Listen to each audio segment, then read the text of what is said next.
You know that person from high school who's always posting vacation photos from Bali? Meanwhile, you're over here celebrating because your savings finally hit 5 digits? Yeah, I get it. Or maybe you hear people talking about the top 1% and you're sitting there thinking, am I even in the top 90%? Today, we're pulling back the curtain on what it actually means to be rich in America in 2026. And honestly, some of these numbers are going to surprise you. They surprised me the first time I saw them. My name is Daniel. I spend way too much time analyzing wealth statistics. So if you've ever wondered where you really stand on the financial ladder, this video is for you. Here's something that might surprise you right away. When most people think about being rich, they imagine private jets, multiple mansions, unlimited luxury. But the reality is very different. Being in the top 10% requires way less money than most people think. You might already be closer than you realize. Or you might discover that what you thought was wealthy is actually just getting started. Before we get into the numbers, let me ask you something. When you picture a rich person, what comes to mind? Someone driving a Ferrari and wearing a Rolex? Or someone who never has to worry about money again? Because those are two very different things. And understanding that difference is the key to building real wealth, not just looking like you have it. Most people have no idea what wealth actually looks like in America. They see expensive cars and designer clothes and assume that person must be rich. Meanwhile, many real millionaires are driving 10-year-old Hondas and living in normal houses. And that guy with a fancy car, he might be drowning in debt, living paycheck to paycheck just like everyone else. His paycheck is bigger, but so are his bills. This confusion is exactly why so many people never build wealth. They chase income instead of net worth. They spend money to impress people they don't even like. So let's start with income, because that's what most people focus on. Right now, the median household income in America is about $84,000 per year. That means half of households earn more, half earn less. So to be in the top 50%, you just need to earn more than that.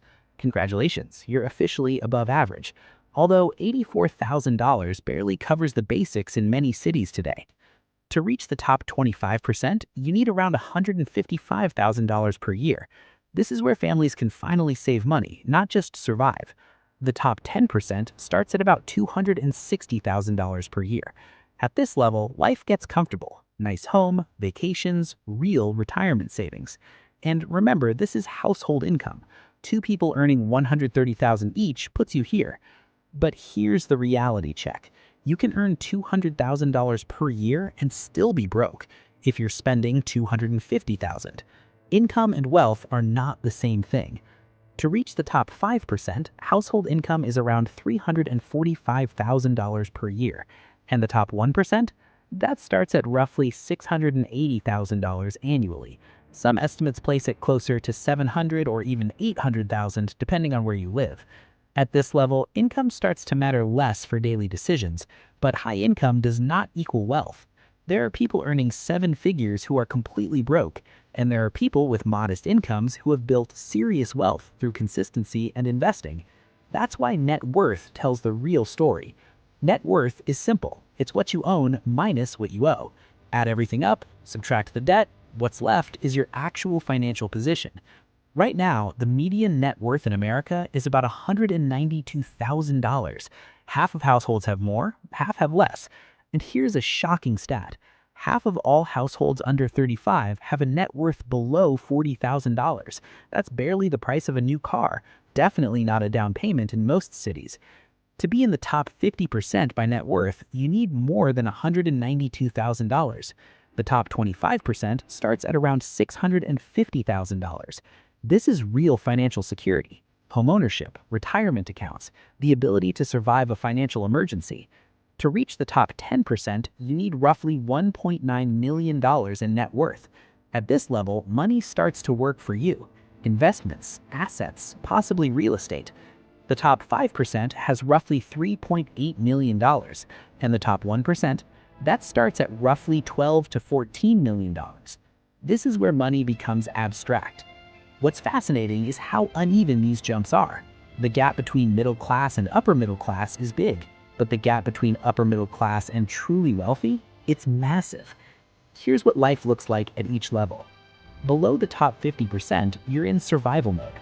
Every unexpected expense is a potential crisis. A A car repair can throw your entire life off balance.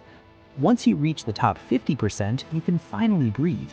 You have savings, some investments, but you're still dependent on your paycheck. Lose your job, and things get scary fast. The top 25% is where stress begins to fade. You're building wealth, not just treading water. But the jump to the top 10% changes everything. This isn't just more money, it's different money. Money that generates income on its own, passive income. The top 5% takes this even further. Their wealth is self-sustaining. They work because they want to, not because they have to. And the top 1%? They've escaped the time for money trap entirely. They're not thinking about retirement, they're thinking about legacy. Here's something that really messes with people. The lifestyle difference between someone earning $50,000 and someone earning $200,000 is huge. But the difference between someone worth $2 million and someone worth $20 million is surprisingly subtle. The real difference isn't what they buy, it's how they think about money. One still worries about it, the other barely thinks about it at all. That's why lifestyle inflation is such a trap. As income rises, spending rises right along with it. But the person who keeps their lifestyle modest and invests the difference, they build real wealth. This is the difference between being rich and being wealthy. Rich is income, wealthy is net worth. You can be rich and broke, and you can be wealthy with a modest income. So now you know what being rich really means in 2026. The question is simple. Will you keep chasing the appearance of wealth or start building the real thing?